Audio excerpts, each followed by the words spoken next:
dar inicio a la conferencia denominada El caso Ayotzinapa, análisis de la sentencia y la Comisión de la Verdad.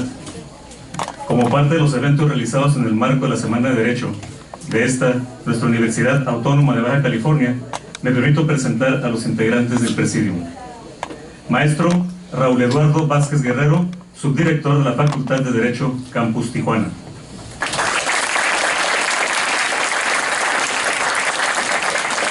Doctor Isaac de Paz González, representando al claustro de maestros de esta Facultad de Derecho.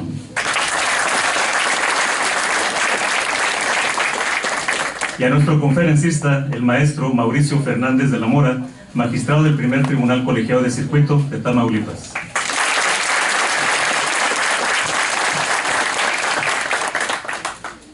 En seguimiento a este evento, tengo la distinción de expresar a ustedes la trayectoria profesional de nuestro conferencista, el día de hoy, el maestro Mauricio Fernández de la Mora. En cuanto a sus estudios profesionales, para orgullo nuestro, es egresado de nuestra Universidad Autónoma de Baja California. Cuenta con una especialidad en Derecho Penal por la Universidad Valle del Grijalva, maestría en Ciencias Penales de la UMED y maestría en Derecho Penal y Ciencias Penales por la Universidad de Barcelona y Universidad Pompeu Fabra en Barcelona, España. En cuanto a su desarrollo profesional, el maestro Fernández ingresó al Poder Judicial de la Federación en el año de 1999, en donde se ha desempeñado como oficial administrativo, actuario judicial, defensor público federal, secretario de juzgado, juez de distrito y actualmente como magistrado de circuito. Por otra parte, en el Instituto de la Judicatura Federal ha impartido los siguientes cursos: Derecho Administrativo, el juicio de amparo indirecto, el juicio de amparo directo, la jurisprudencia, la suspensión del acto reclamado del juicio de amparo indirecto y directo, seminario de redacción judicial, derecho penal, taller para la elaboración de una sentencia de amparo indirecto y elementos teórico-prácticos para juzgar con perspectiva de género. Asimismo, ha impartido conferencias en el Instituto de la Defensoría Pública Federal, en el Instituto de la Judicatura Federal y en la Casa de la Cultura Jurídica de nuestra Suprema Corte de Justicia de la Nación. Honorables miembros del Presidium, maestros y personalidades de esta facultad, alumnos y demás asistentes de esta conferencia, sin mayor preámbulo, demos la bienvenida a nuestro invitado, el maestro Mauricio Fernández de la Mora, para la impartición de su conferencia denominada El caso Ayotzinapa, análisis de la sentencia y Comisión de la Verdad.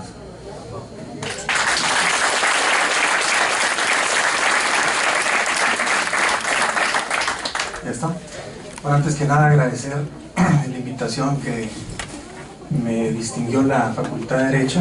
Estoy muy contento de haber regresado a mi casa. Me tocó hace rato ver cosas nuevas aquí en la universidad y me da muchísimo gusto cómo va creciendo y sigue teniendo el mismo prestigio que ha tenido siempre y lo ha sostenido. Entonces, más que una conferencia, es una plática, compartir con ustedes cómo fuimos desarrollando esta sentencia y tener esta interacción con ustedes. Si tienen alguna duda, alguna pregunta, podemos dialogar respecto a lo que hicimos, ¿no?, en esta sentencia, en esta propuesta.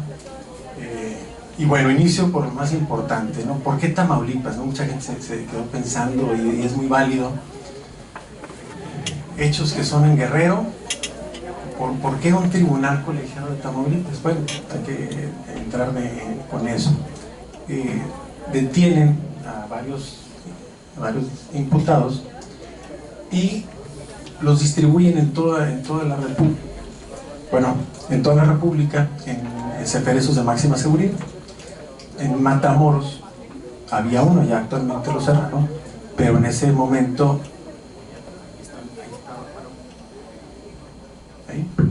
ahí estaba el ceferezo, uno de los ceferezos.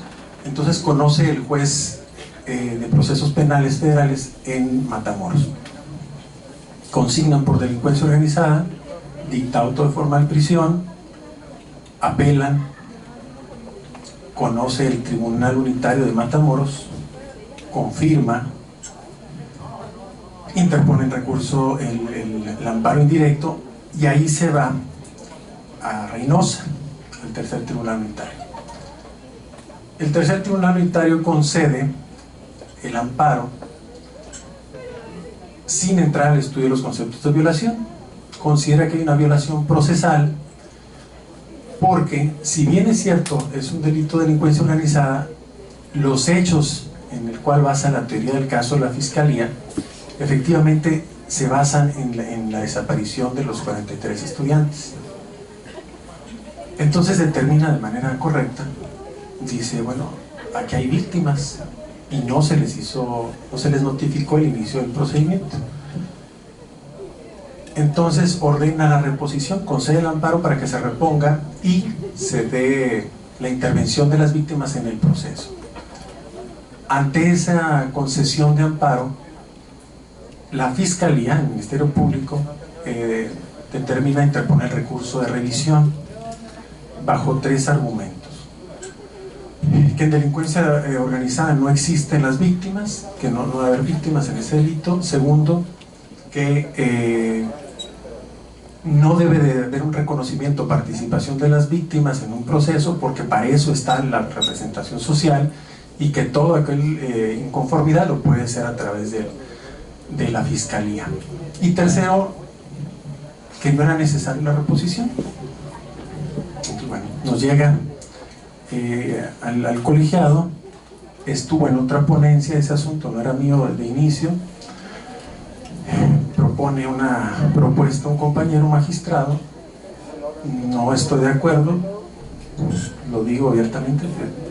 Llegué con una propuesta distinta a la sesión, pensando que iba a ser un voto particular, porque ya había presentes ese colegiado, pero obviamente yo no coincidía. Entonces dije, bueno, pues voy a hacer lo que yo creo que es y voy a hacer mi voto particular. Y para sorpresa mía, uno de los compañeros se convenció de lo que yo estaba diciendo, de mi postura, y el ponente no, el ponente reiteró su criterio, ¿no? Entonces lo que se hace en el colegiado se returna, es decir, se vuelve a turnar a otra ponencia, y esa ponencia fue la mía. Entonces, pues ahí fue como yo entré al estudio de este caso. Vamos a hacerlo por bloques. ¿Cómo empezó el estudio? Efectivamente coincidimos con el magistrado del tribunal unitario. La teoría del caso era evidente, es decir, la Fiscalía, si bien es cierto, consigna por delincuencia organizada, la realidad es que todo era alrededor de la desaparición de los 43 estudiantes. Entonces, bueno, fuimos atendiendo los agravios, que eso fue muy interesante, toda la evolución de lo que es la víctima en México. Entonces, bueno, empezamos a ir contestando que en delincuencia organizada sí se da, inclusive lo autoriza la propia ley de delincuencia organizada, la ley de víctimas, el que se contemple en ese delito en específico la calidad de víctimas, ¿verdad? Entonces, bueno, eso hicimos, no fue tan complicado. Y luego, ok, ya entendemos que en ese delito sí se puede. ¿Cuáles son sus derechos? Ahí está, también hicimos un desarrollo muy profundo de contrarrestar lo que decía la Fiscalía, es decir, estaba basándose en una lógica del siglo pasado de que la víctima no debe tener voz directa sino a través de la representación social.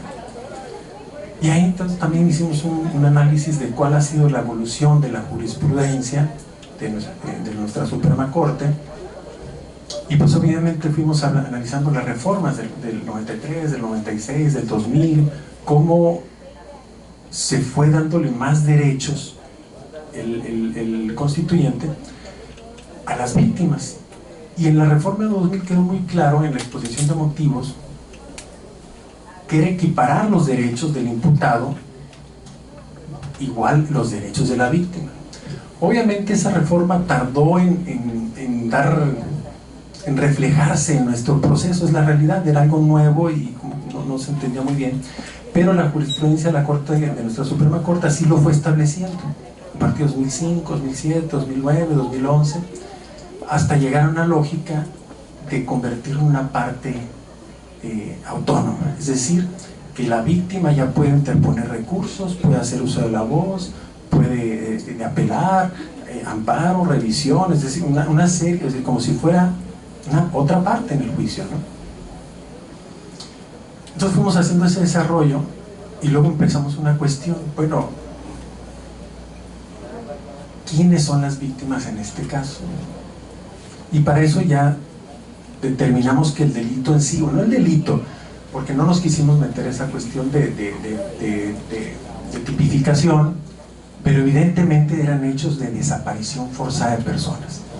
O sea, lo podrán llamar delincuencia organizada, secuestro, que así lo consignaron, pero la realidad es que era una contradicción. ¿Por qué? Porque los mismos que ellos decían que participaron fueron agentes del Estado. Entonces es clara, el tipo penal es clara, la jurisprudencia de la Corte Interamericana.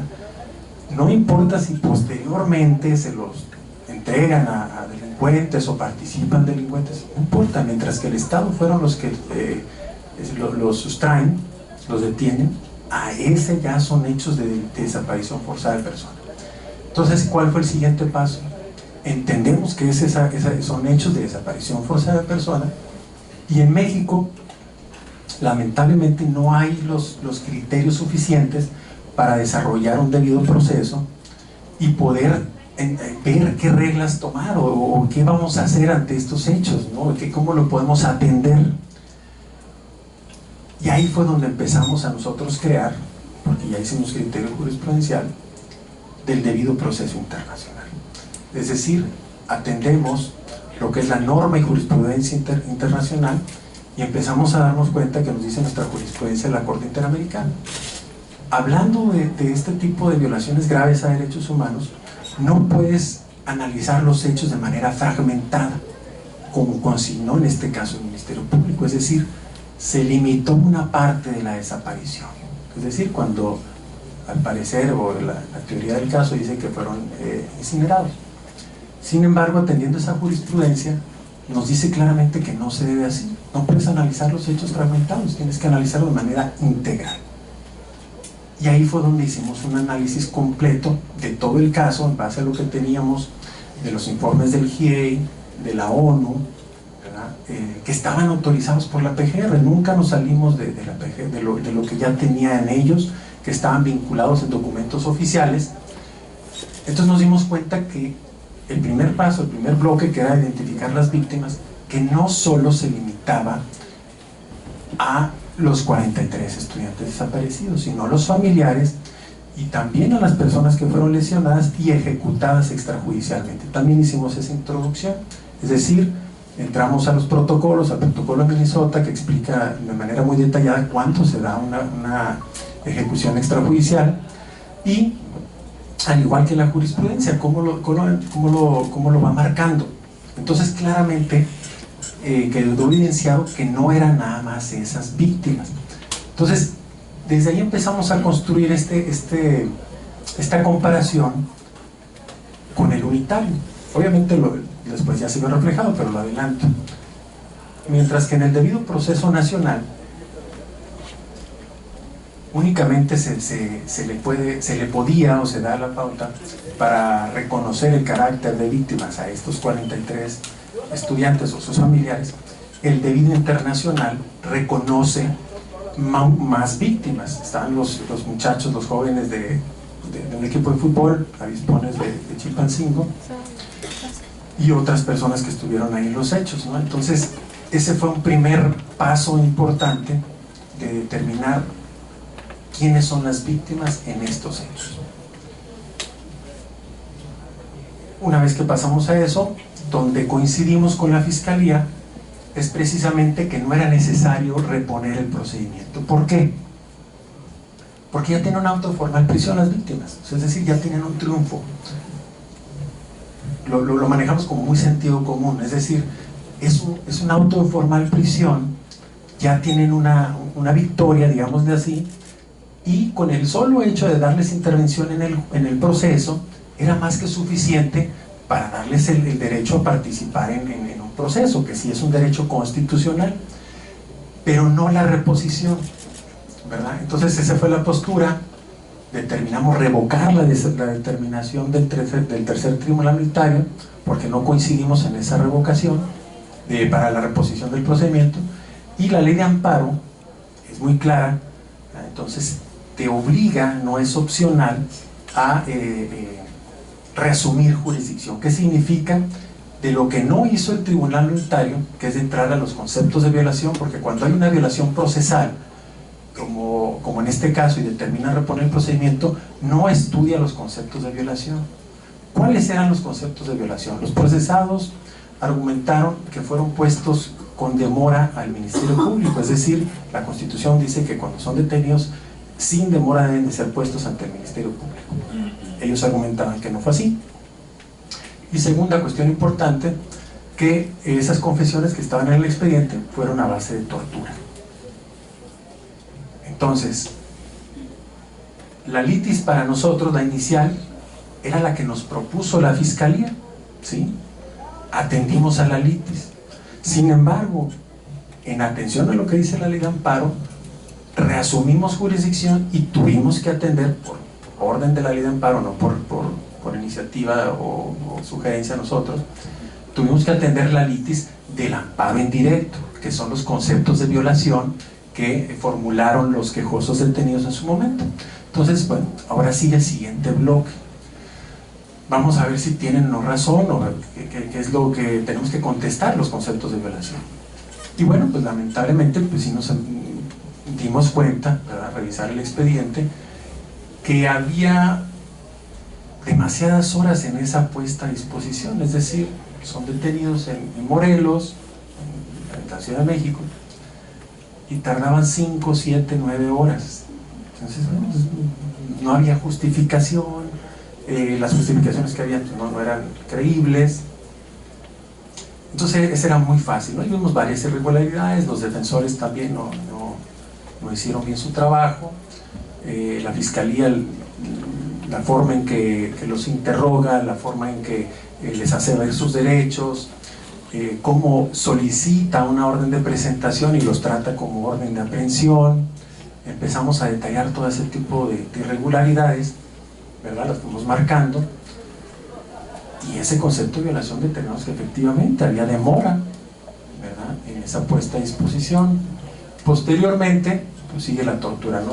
Algo bastante delicado, y pues estaban bastante golpeados, o sea, había mucha lesión y no había una justificación correcta, ¿no? Esa de que se cae 3 veces y como que pues no, pues corrió y se cayó y luego se levantó y otra vez, o se iba golpeando la patrulla el sol, o se iba golpeando con el poste de la patrulla.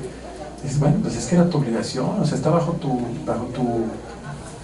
control, tú tienes la obligación, ¿no? Y pues obviamente eso, si le suman la demora, pues ya como que no es muy creíble. Bueno, entonces analizamos todas las lesiones, era una serie importante, una cantidad importante de lesiones, unos que llegaron sin lesiones y ya declaran con lesiones, unos que llegan con lesiones y aumentan sus lesiones. Entonces hicimos todo ese análisis en cuadros, cada uno de los quejosos y cada uno de los que declaró. ¿Por qué? Porque era el argumento de ellos, no solo sus declaraciones, sino las declaraciones de los que hacían imputaciones. Entonces ahí también hicimos un criterio interesante, porque hicimos el análisis en 3 aspectos. Cuando hay declaraciones autoincriminatorias, cuando hay declaraciones en contra de terceros, y cuando hay declaraciones que corroboran la teoría del caso de la Fiscalía. Es decir, hicimos 3 supuestos en criterio jurisprudencial de cuándo la tortura o cuándo se debe analizar esas declaraciones, porque estamos acostumbrados a nada más ver la confesión como autoincriminatoria, y ese es, no, o sea, la tortura se tiene que visualizar en estas 3 lógicas, es decir, si hay golpes, si hay esto, hay lesiones, no nada más sirven para que se autoincrimine, sirven para incriminar a otro tercero, o sirven para corroborar o robustecer o fortalecer una teoría del caso de la parte acusadora. Entonces ahí ya determinamos que luego lo volvemos a retomar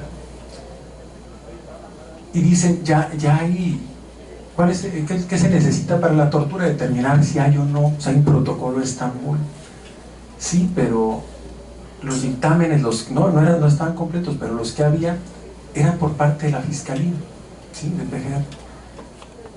Y como que es algo que ya lo teníamos en la práctica pues ahí está el dictamen y cumple el requisito y pues lo valora. Pero ahora sí que con un asunto de renglón por renglón, palabra por palabra del protocolo de Estambul, y dices, no, pues no, así no puede ser, no puede ser, tiene que ser una autoridad independiente, una pericial independiente. Y luego decían que 15 meses ya era excesivo, y aquí llevaban más de 2 años, sí, hasta 30 meses. Entonces, no le han hecho los dictámenes en el tiempo, había unos que no se los habían hecho, y los poquitos que habían hecho, pues los habían hecho mal. Entonces ya empezamos con los problemas. ¿Qué hacemos con esto? Ya tenemos víctimas y tenemos a los detenidos atendiendo a la litis de primera instancia del juicio de amparo, y que estamos determinando que esas declaraciones, insisto, autoincriminatorias contra terceros o corroborar, pues se presume la tortura. Hicimos la cadena de indicios, no fue ocurrencia, o sea, establecimos por qué determinamos que había indicios suficientes para presumir la tortura. ¿Qué haces con eso? Esto fue ya lo importante, ¿sí? Ya atendimos la litis de revisión, la litis de primera instancia del juicio de amparo, y surge una situación nueva, que es, yo les decía, es como una intersección, ¿sí? Nunca nos salimos de la litis. Eso fue, obviamente, lo pudimos afortunadamente el incidente en ejecución, obviamente hacer la determinación que nunca nos salimos de la litis, se respetó perfectamente. Pero sí surge esa cuestión, esa intersección que se dio. Tenemos, ¿qué pasa cuando se toman declaraciones, confesiones, digamos así, declaraciones a base de tortura? ¿Qué es lo que afecta? Y ahí cobra mucha relevancia un dictamen que elaboró el representante en México del Alto Comisionado de la ONU de Derechos Humanos, que le denominó doble injusticia. Es decir, la tortura no solo afecta a la persona detenida, no es una injusticia nada más, es doble injusticia, porque la víctima no está conociendo la verdad. Entonces ahí es donde toma una dirección distinta el caso y va hacia la etapa de los derechos de las víctimas. ¿Cuáles víctimas? Las que ya habíamos reconocido, es decir, todo sujeto a lo que ya teníamos en el juicio. ¿Qué derecho? El de la verdad. Es decir, ya la jurisprudencia de nuestra corte sí lo había reconocido muy someramente, pero insisto, nuevamente, todos nos basamos en la jurisprudencia internacional. Y ahí nos decía claramente que es una violación directa al derecho humano, a la verdad de las víctimas. Y utilizando los principios constitucionales del artículo 1, decidimos no limitarlo al derecho a la verdad. Está los principios de universalidad, interdependencia y progresividad, y en ese derecho de interdependencia dijimos, bueno, es que el derecho de la verdad no puede estar solo, sino va de la mano del derecho a acceso a la justicia y derecho a la no repetición. Ese fue un pronunciamiento que ya determinamos, y lo dices tú, o sea, nos pasó. ¿Y qué hacemos con esto? Ok, sí, se violentó esto, el derecho a la verdad. Bajo un juicio de amparo tradicional, por decirlo así, basado en el juicio de garantías, como se le conoce, garantías individuales, obviamente el efecto es restitutivo, restituyes la garantía violentada. Sin embargo, ya eso cambió en 2011 y 2013, hubo 2 reformas en la Constitución, 2011, Derechos Humanos, Juicio de Amparo, 2013 se ve reflejado, esa reforma 2011, se ve reflejado en la nueva Ley de Amparo. Y no nos habla ya de juicio de garantía, nos habla de derechos fundamentales y para protección de derechos humanos. Entonces, bajo esa óptica, dices, no, esto no lo puedo dejar así. Vamos a entrar a un efecto contrario a una tesis de la Corte, con efectos de reparación. ¿Sí? Es poquito, le dimos unos tintes restitutivos, pero a fin de cuentas son de reparación. ¿Qué podemos hacer ante estas violaciones graves a derechos humanos? Este fue nuestro escudo, esta fue nuestra salida, ¿no? Estamos ante un caso gravísimo y tenemos que buscar una solución justa. Y de acuerdo a nuestro sistema de amparo actual, no se da. Nada le va a servir una concesión como la hizo el unitario, con todo respeto, o una similar. Vamos a hacer algo diferente. Y empezó una lógica de decir, bueno, vamos a contrarrestar lo que hizo mal el Ministerio Público, que la víctima tiene derecho a participar directamente y se le ha dejado atrás para que pueda participar. Entonces estábamos en toda... bueno, me regreso un poquito.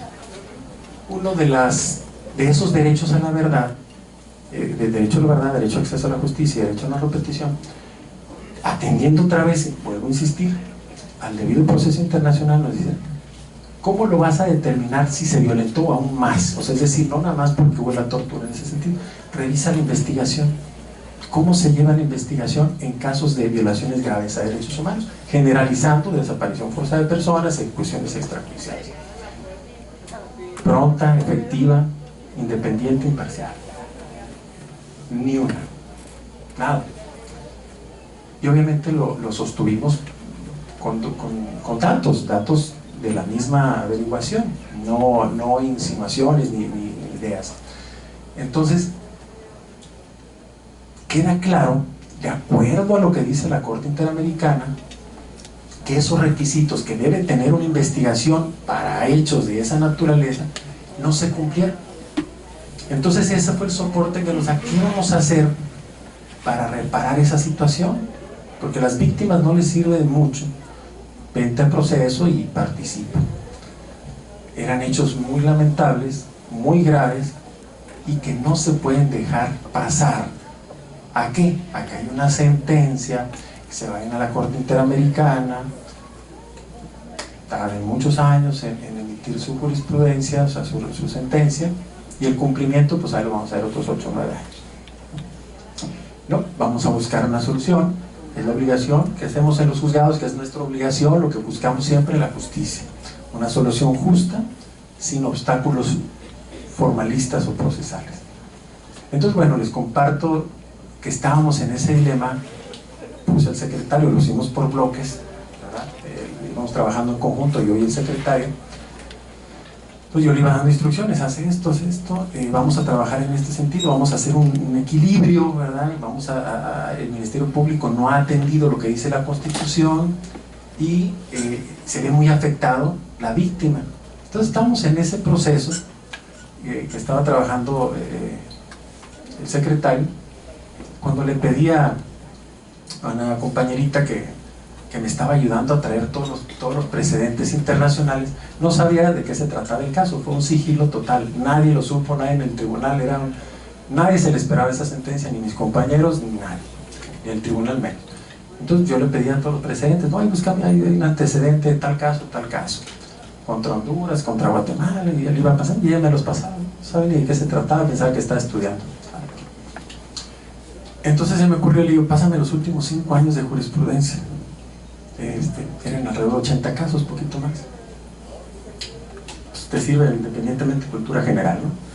Entonces me puse a estudiar todo, me sirvió para muchas otras cuestiones, porque estás estudiando todos los casos de todas las materias, sabías el por haber, de todos los países, ni te acordabas que existían.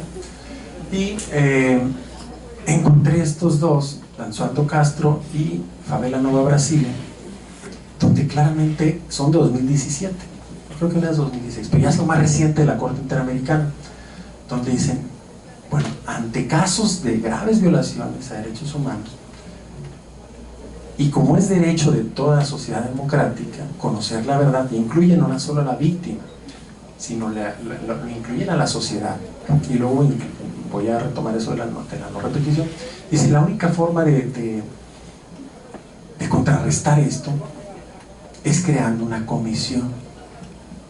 Y hay una comisión de indagación, así le llama el protocolo de Minnesota. ¿cómo es eso? Vamos a analizarlo. Pero ellos dicen, una comisión de integración independiente. Este era el perfil, o lo que buscaba esa comisión, ese protocolo y la jurisprudencia de la Corte Interamericana. Sí, sonaba muy bien y suena muy bien, pero hay un problema con nuestra Constitución, ¿sí? El Ministerio Público. De acuerdo a esa jurisprudencia, era sacar al Ministerio Público del juego, una comisión independiente. No le encontré un problema bastante grave en la realidad. Dije, pues esto sí se va a ir inconstitucional. ¿Qué hacemos? Vamos a incluirlo. Vamos a incluir al Ministerio Público, al equipo, pero con un contrapeso, con una limitante, ¿verdad? Hicimos toda una explicación de que todas las partes que integramos en esta comisión tenían facultades constitucionales de investigación. Ahí fue donde el Ministerio Público se equivocó cuando luego hizo todo el rechazo a la... Dicen, es que el único facultado para investigar delitos es el Ministerio Público. Afortunadamente tuvimos la oportunidad en el incidente en la ejecución de decirle, ¿cuándo dijimos que iban a investigar delitos? Jamás dijimos que investigar delitos, dijimos investigar hechos, ¿sí? Y nos fuimos al 102 apartado B, dijimos, la Comisión Nacional de Derechos Humanos tiene facultades de investigar como premisa violaciones graves a derechos humanos. El Ministerio Público tiene la obligación de investigar hechos delictivos. La víctima tiene el derecho, facultad, de investigar hechos constitutivos de delito, ¿sí? Entonces, estas tres partes tenían la facultad constitucional de investigar. Entonces ahí nos hicimos ese análisis, es decir, estas tres partes que estamos integrando tienen facultades constitucionales para participar en una investigación de hechos, ¿sí? Nunca dijimos delitos, nunca. Bueno, la PGR ya había hecho acuerdos, y lo firmó el presidente, o sea, es un acuerdo con la Comisión Interamericana de que participaran el GIE, el Grupo Interdisciplinario de Expertos Independientes. Entonces, es decir, ya había participación externa.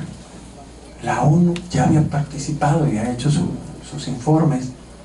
El EAF, el equipo de Argentina de Antropología Forense.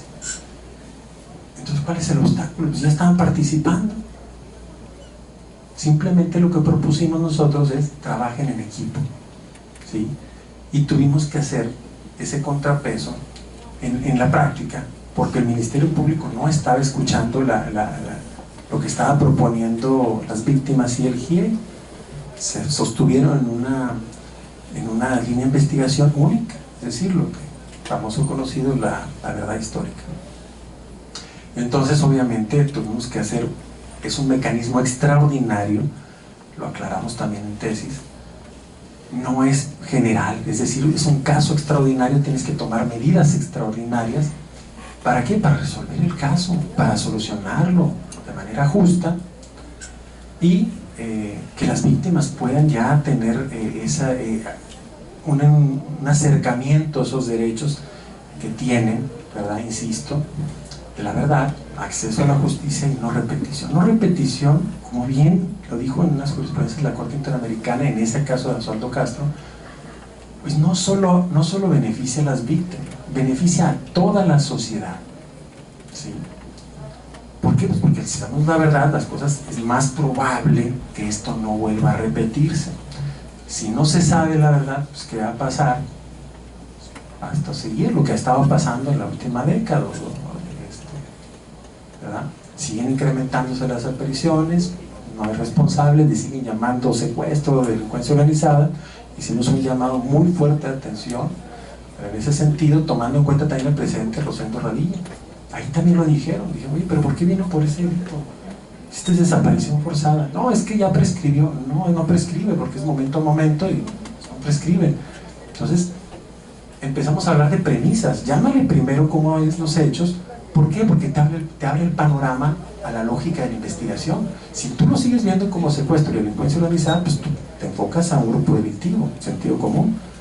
Desaparición forzada de personas, ¿quiénes participan? la autoridad, y delincuencia organizada también, y lo contempla nuestra propia legislación, es decir, y la jurisprudencia interamericana. Participan tanto particulares como autoridades. Entonces ese no, pero abre el panorama de investigación.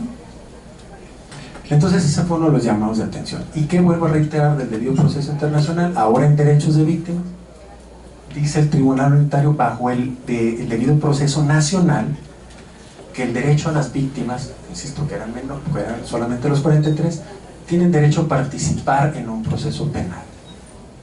Nosotros determinamos que bajo un análisis del debido proceso internacional no solo es la participación de las víctimas en el proceso penal, sino también agregamos el acceso a la justicia, el derecho a la verdad y a la no repetición. Es decir, hicimos un balance de esa comparación de lo que produce el debido proceso nacional y lo que produce el debido proceso internacional. Y así lo denominamos. No, o sea, inventamos, porque pues así podemos hacerlo nosotros, y así se nos ocurrió, ¿verdad? Porque hablamos del debido proceso, cuáles son las fuentes del debido proceso, la norma y la jurisprudencia, ¿sí? Nos dicen las reglas a seguir para analizar un caso, analizar un tema. Entonces, en México no hay, todavía está desarrollado, pero a nivel internacional sí. Entonces, así lo denominamos, es un debido proceso internacional. Y también hablaban, la crítica en su momento fue, oye, pero esos protocolos en los que se basan son orientadores. Sí, el protocolo de Minnesota, el protocolo de Estambul, son orientadores, sí, claro que sí. Sí, me orientaron y lo plasmé en una sentencia, y la sentencia es obligatoria. No, es la lógica más sencilla, ¿no? Sí me orientó, o sea, ya, sí lo entiendo, sí era orientador, me orientó. Pero más aún dijimos, y aparte la jurisprudencia interamericana la contempla, o sea, se basan, cuando hacen esos criterios, dicen, como bien lo dice el protocolo de Minnesota, como bien lo dice el protocolo de Estambul. Es decir, había los dos argumentos para decir, no es un argumento válido lo que tú estás diciendo, hablando de la fiscalía. ¿Por qué? Porque en primer lugar está en la jurisprudencia interamericana, y de acuerdo a la jurisprudencia de nuestra Suprema Corte es vinculante. Primero dijeron que era orientador, y esa fue la primera postura de la Corte, y luego ya determinó, pues no, es vinculante, vamos a llamarla vinculante. Entonces ya teníamos esa situación, y más aún, insisto, y lo plasmamos, y para mí fue importante decir, claro, vamos a darle la razón, si es orientador.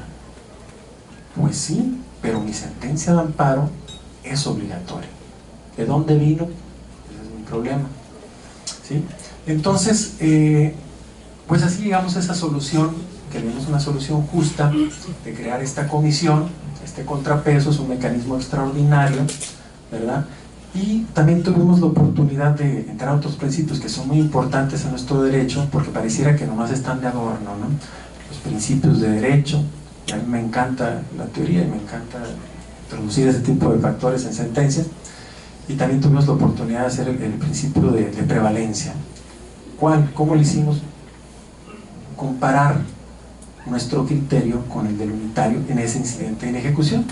Es decir, lo que dice el unitario es válido, ¿sí? Cuando dijo que no se podía cumplir, que porque hicimos esto, hicimos el otro, ok, es válido que tenga esa interpretación del 21 constitucional.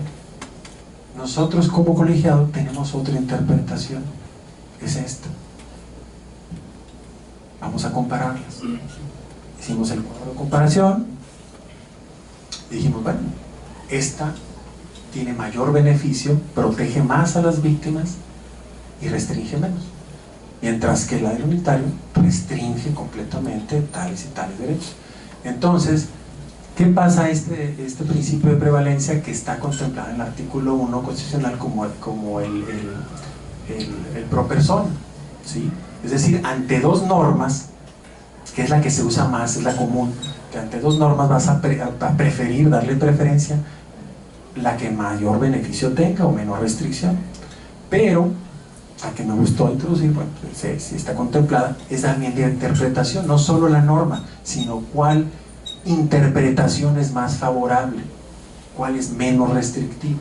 Entonces ahí también pudimos tener la oportunidad de entrar a ese principio y decir, no es que esté mal el unitario, porque esa era la primera postura del colegiado. Y dije, no vamos a meternos en problemas de si mal o bien, y si es un compañero, vamos a decir que está bien, y no bien, válido. Es válido que pienses así, es válido que interpretes así. Sin embargo, hay dos interpretaciones, y tú no puedes, no es optativo, es obligación darle preferencia, insisto, la que más protege. Entonces ese fue también otro criterio importante, ¿verdad?, que utilizamos en la resolución. Y pues bueno, fue una bastante cuestionada, bastante recurrida. Estamos en ese proceso, no sé, ahora sí abro la pauta, diálogo, preguntas, alguna cuestión que me haya faltado, yo con mucho gusto la respondo o interactuamos.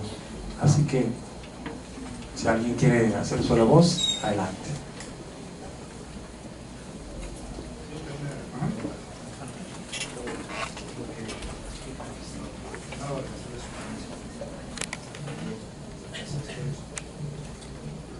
Por lo que explica usted, hace una lectura muy integral y de principios.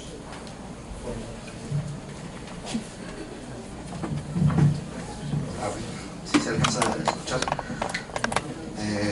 Por lo que usted menciona del artículo primero, la jurisprudencia interamericana y la jurisprudencia nacional, hace una lectura, por así decirlo, de una especie de identidad de lo que está dentro de la Constitución, al extraer usted los principios y aplicarlos al caso concreto. Y a su vez, cuando menciona usted que la garantía de no repetición debe ser también por una cuestión democrática y que beneficie a la sociedad, veo que explica que hay una identidad social que reclama justicia, reclama una necesidad de que el juez venga a darle lo que la sociedad siempre ha reclamado, justicia. ¿Cree usted que el papel de las magistraturas, el papel del Poder Judicial, deba de presentar este nuevo tipo de sentencias, por así decirlo, que interpreten, por así llamarlo, una identidad social y constitucional, y que sean ustedes los que reparen el tejido social, o ese papel ya no le toca a los jueces? Gracias. Yo creo que es al que se enfrenta el caso, ¿no? En este caso nos tocó a nosotros, o sea, entonces no te puedes esperar a que lo haga alguien más, y esa ahí es la actitud, desde mi punto de vista, que si uno tiene la vocación y tiene esa vocación de, como juzgador, de hacer justicia, y ves un caso donde hay una injusticia de tal magnitud y ves el sistema para reparar ese tipo de cuestiones, que es sumamente tardado, hay que esperar una serie de muchísimos años para llegar a la Corte Interamericana y luego para un cumplimiento que no se puede hacer efectivo porque no tiene obligaciones como el juicio de amparo. Entonces, claro, hicimos una interpretación bastante compleja de decir, bueno, es que en México, ¿qué recursos se tiene para atender violaciones de derechos humanos? Pues sí, vas a la Comisión Nacional de Derechos Humanos y haces una recomendación. ¿Qué haces? Está muy bonita. Ay, qué feo, y llame la atención a tal autoridad. Entonces, no. Y tenemos el juicio de amparo, nada más que el juicio de amparo, efectivamente, así lo establece el artículo 1 de la ley de amparo. El problema es todos los requisitos que tiene el juicio de amparo, y ahí es donde empieza el obstáculo hacia la justicia, ¿verdad? Entonces uno tiene que ver más allá del caso, insisto, pues obviamente ver a todos los panoramas habidos y por haber, porque tú es lo que buscas, la justicia, buscas resolver este caso y donde lo encuentres, en tal protocolo, en tal jurisprudencia. Fuimos a la Corte Europea, también atendimos casos de la Corte Europea, o sea, donde sea, ¿verdad?, para encontrarle una solución justa a este caso. Y en principio también dijimos, ¿verdad?, la Convención de Viena, o sea, no me vengan a decir que tal formalidad, o sea, no invoques derecho interno, ahí están los tratados de México, ahí está todo esto. Entonces, nos llevó esa lógica, no sé, ¿qué puedes hacer tú? Y también decían, por ejemplo, a lo mismo, dice la jurisprudencia de la Corte Interamericana, el Estado deberá crear la comisión. ¿Quién es el Estado? Pues la autoridad que conozca, o sea, no puede decir, pues, hasta que se le ocurra al legislador hacer una facultad del Ejecutivo, del Legislativo. Está en mis manos, yo lo tengo, yo lo puedo hacer, o sea, dice el Estado, no dice quién. ¿Por qué no? ¿Quién? Entonces, esa es la actitud proactiva que debe tener en casos de este tipo. Insisto, los criterios jurisprudenciales que emitimos, fuimos claros, pero es un primer paso. Violaciones graves a derechos humanos, pero sí es un primer paso de darle un efecto mayor al juicio de amparo, porque en la realidad no es muy práctico, muy efectivo en muchas ocasiones, ¿sí? Les comparto, estaba con los compañeros, vengo de un curso en México del nuevo sistema de justicia penal, y tocaron un caso donde el juez del nuevo sistema se equivoca en la valoración de cómo valoran las pruebas para la autovinculación, cómo los denomina, le hace mención que no tenía la firma, el informe policial. Entonces la propuesta trabajamos en grupo de 10 de un magistrado pues muy conocido, el primer circuito, ha hecho mucho criterio jurisprudencial, dice, no, hay que conceder porque se excedió en la motivación. Y me parece que pues, el magistrado, lo dije, pero no lo voy a decir aquí, pues no, si lo dijo él, pues varios dijeron, no, sí es cierto, muy mal el juez de control.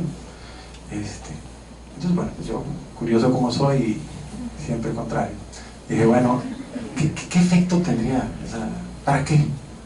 No, pues para que dicte algo bien y sin ese tipo de argumentación, que está mal y excede. ¿Qué efecto práctico? O sea, concedo el amparo para que dicte una nueva determinación. Y dices tú, bueno, ¿qué va a pensar el quejoso? ¿Para qué le sirve esa concesión? O sea, y ahí es donde empezamos esa lógica en el colegiado, de decir, ¿qué efecto real va a tener? Bajo esa óptica del juicio tradicional de garantías, pues sí, está bien, estuvo mal el juez, la autoridad, que lo vuelva a hacer. Pero dices, no, te digo, yo propuse, dije, no, hay que hacer notar lo que hizo mal. Si bien es cierto, se excedió en esto, dijo esto mal, confundió los términos de denominación, sí, pero también es cierto, sin embargo, había datos de prueba, así como se lo denomina, suficientes para la autovinculación. Es decir, en nada le beneficiaría, sería ocioso conceder un amparo, a nada práctico llevaría, entonces ya con otra filosofía. Y la reunión, así quedó, ahí está también lo dicho, todos votaron a favor de mi propuesta. O sea, pero ya con esa lógica de qué efecto tiene, o sea, ponte a pensar cuando concedes un amparo. Por eso hay un apartado, no sé, el efecto, ¿verdad? Y nosotros acostumbramos, yo lo veo desde juez, pues una tablita, tal número, 1 esto, 2 esto, 3 esto, o sea, sé práctico, pero dale la importancia, o sea, esto va a traducirse en algo positivo o únicamente que en un papel, pues que muy agradecido, pero no le funciona en nada. Entonces eso es también la propuesta que hicimos, insisto, que es restitutivo, pero con un matiz de reparación, siguiéndote una justicia restaurativa y transicional, que bueno, son cosas así medio raras, pero pues eso es lo que se hace, lo que buscamos, ¿verdad? Proponer, porque eso es lo que se hace, se propone, te llueven críticas, por supuesto, nos tacharon de muchas cosas, pero pues ahí está, es una propuesta, insisto, el primero que lo hace, pues obviamente le llueven las críticas y estuvo mal, se excedieron. Bueno, entonces sigan haciendo su justicia tradicional y esperen al caso de Ayotzinapa que llegue 2028 y a ver qué le va a contestar, ¿verdad? Y como no son sus hijos, no son sus familiares, no les importa. Entonces por eso hablamos ahí en ese sentido de la sociedad, todo nos incumbe, ¿sí? No debemos de permitir, cuando tú permites eso y luego te pasa a ti, no te quejes, o sea, ahí, cuando pase a alguien más, rápido hay que alzar la voz, hay que decir eso está mal, no se debe repetir. Nos pasó en Tamaulipas, en Nuevo Laredo, ahí, este año, ¿no? Entonces, ¿Qué pasa? Pues la gente sigue sin actuar, sigue sin esto, y no hay un procedimiento eficaz. Traemos una propuesta, en lo personal la traigo, hablando de justicia transicional, y la comparto, la acabo de compartir el martes con la Universidad de Ottawa. Están haciendo un documental del caso, y pues bueno, todo lo que académico, yo encantado, no me dejan participar en otras cuestiones, estoy vetado, ¿no? De que no digan nada, pues lo académico, insisto, pues yo lo hago. Pero ¿qué pasa en la justicia transicional? ¿Qué se debe hacer? ¿Por qué esto continúa? ¿Por qué no va a parar? Necesitamos, propongo, 3 factores. Primero, un fiscal autónomo, o lo suficientemente autónomo. A eso también me gusta, como lo dice la Corte Interamericana, dice, bueno, es mucho pedir, ¿verdad? Se necesita mucha madurez, que no creo que lo tengamos. Entonces, suficientemente autónomo, con eso ya es suficiente. Segundo, comisiones de integración de la verdad, que yo creo más eficientes, más efectivas las comisiones de integración, siempre y cuando se lo permita por el tiempo que sucedieron, y en este caso se lo permite. Otros casos de más tiempo, pues no. Y tercero, que es la propuesta, que la comparto, que la estoy trabajando en el aspecto legal, ¿verdad? De todo el sostén, para presentarla bien, que es la creación de un Tribunal Nacional de Derechos Humanos. ¿Por qué? ¿Qué pasa con nuestra Comisión Nacional de Derechos Humanos?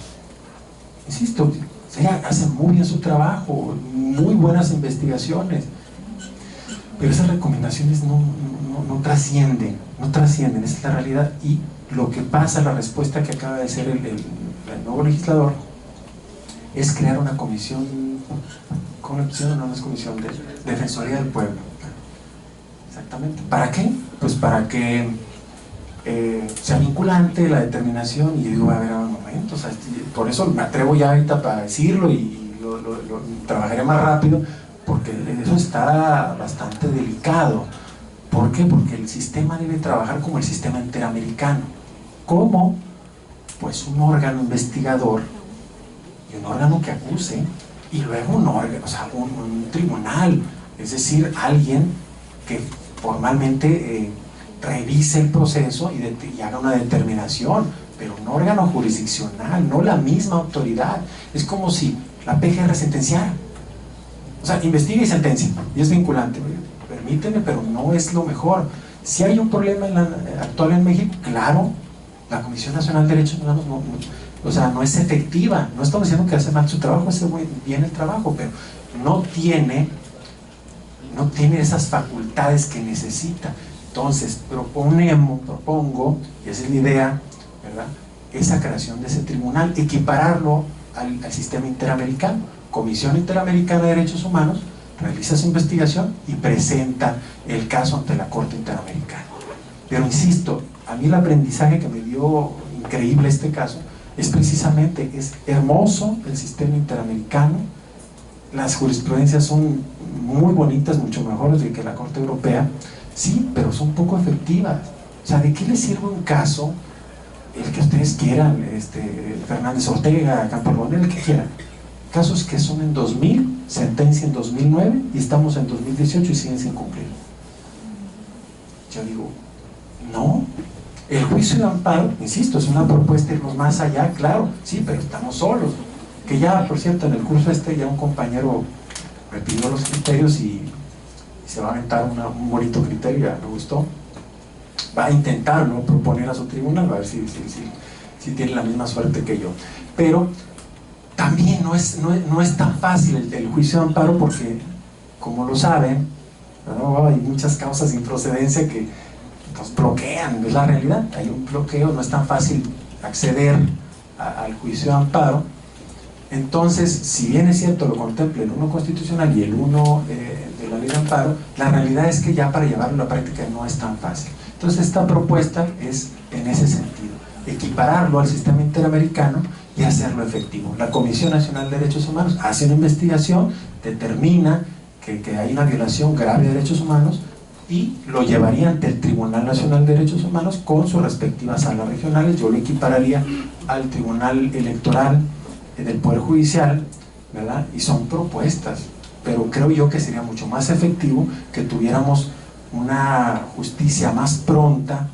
Y yo le compartía aquí a mis compañeros que era eliminar lo que es la prisión, ¿verdad? Es decir, no darle facultades a un tribunal de derechos humanos que meta a la cárcel a ciertas autoridades, eso no, pero sí suspender, ¿sí? Sí multar, sí inhabilitar, es decir, tener muy parecido, o sea, hacer la misma identidad a la Corte Interamericana de Derechos Humanos, pero aquí hacerlo nacional y no traer esas soluciones, porque eso es, ¿qué pasa? Tenemos problemas y tenemos que buscar soluciones, pero soluciones justas. La Defensoría del Pueblo, pues no sería, o sea, sería muy delicado para el país tener que un órgano que investiga vincule, o sea, sí es para preocuparnos, ¿verdad? Para mí, mi lógica, mi experiencia, deben ser dos: el que investiga, acusa o da una determinación, y luego se somete a un proceso dentro de un órgano jurisdiccional y hace su determinación. Pero bueno, insisto, son lógicas, mi experiencia, es una propuesta, pero bueno, estamos enfrentando a una situación difícil en el país, y bueno, son propuestas y qué bueno, ¿no? Todo esto se enriquece proponiendo, pero tiene que haber debate, y creo que no hubo debate. Ese es el problema, ¿no? Sacan reformas o sacan propuestas, pero al parecer no hay debate. O sea, que digan, yo quiero proponer esto, vamos a discutirlo, ¿verdad? Que le entren los expertos y que den su opinión y pueden enriquecer su propuesta.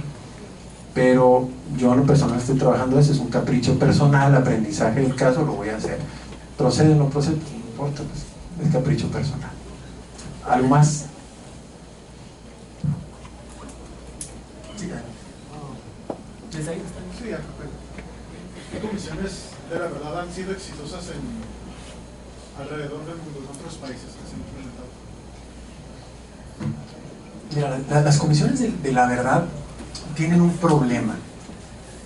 No tienen el impacto, las consecuencias jurídicas necesarias, a diferencia de la comisión de investigación.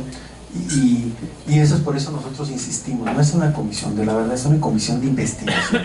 Las comisiones de la verdad tienen un propósito, va de la mano de la justicia transicional, es decir, hacer sanar esas heridas entre esas víctimas y esa sociedad de esas graves violaciones, a graves acontecimientos que sucedieron en un momento. Vamos pensando en lo de 1968 en México. Es decir, pasa un tiempo, se crea una comisión de la verdad y simplemente se hace un análisis de lo que pasó bajo ciertos testimonios y se presenta un informe y se dice, bueno, pues, todo indica, de acuerdo a los testimonios, que esto fue lo que pasó. Y ahí queda, ¿no? Es reconfortante de alguna forma para la víctima. Sin embargo, la propuesta de la comisión de investigación es mucho más fuerte y te trae consecuencias jurídicas directas.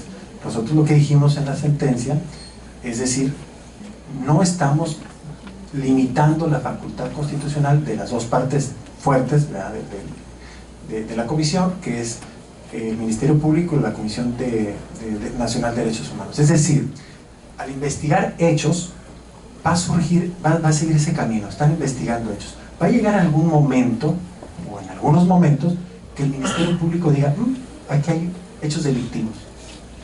Los asume, los integra a su averiguación previa y consigna. Respetan su facultad constitucional y la comisión de investigación sigue trabajando, no paró.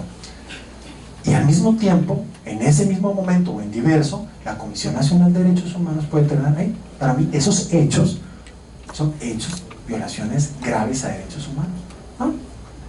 Asume sus facultades constitucionales, facultades constitucionales del 102 apartado B, y determina hacer una recomendación. Es decir, la comisión, trabajando en equipo, sigue fluyendo y esas dos partes siguen manteniendo su facultad constitucional y la pueden hacer valer en cualquier momento y momentos, es decir, puede ejercer acción en varias ocasiones, puede hacer varias recomendaciones. Entonces esta propuesta es bastante positiva, fue armonizándola a nuestra Constitución.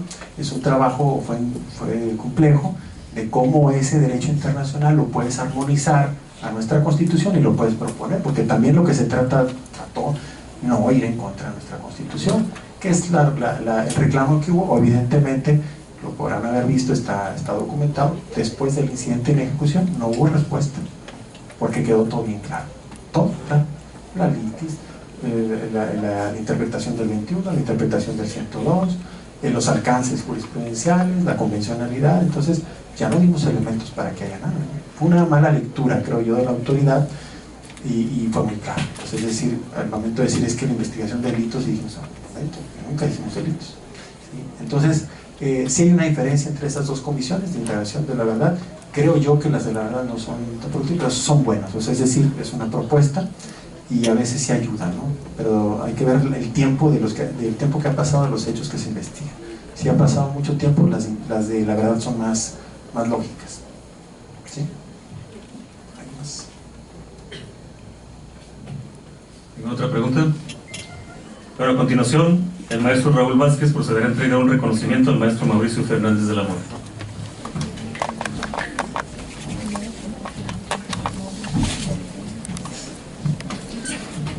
Muchas gracias por cómo manifestar cuál es el calificativo tan impactante punto de vista de ver la justicia en este siglo XXI. Creo que sin duda son los ejercicios que se tienen que realizar a partir de las reformas que ha tenido, no solamente hablemos de la Constitución México a partir del 2010 hacia acá, inclusive ha cambiado abismalmente y tenemos que cambiar la perspectiva de lo que debe ser una justicia de derechos humanos más humana y no tan que ha sido mecanizada, y en aras de cumplir con ciertas formalidades del procedimiento se olvida la figura más importante, que es la persona, que somos los humanos. Y le agradezco mucho por su brillante participación, su señoría. Doy lectura al reconocimiento que a la letra reza así: Universidad Autónoma de Baja California, Facultad de Derecho Tijuana, otorga el presente reconocimiento al maestro Mauricio Fernández de la Mora por su excelente participación como conferencista en el tema El caso Ayotzinapa, análisis de la sentencia y la comisión de la verdad, a la comunidad estudiantil y académica en el marco del 33º aniversario de la Facultad de Derecho Tijuana y el 5º ciclo de conferencias sobre el Sistema Universal e Interamericano de Derechos Humanos. Por la reelección plena del hombre, Tijuana, Baja California, 9 de noviembre de 2018, firma maestro Luis Sandoval Figueroa, director.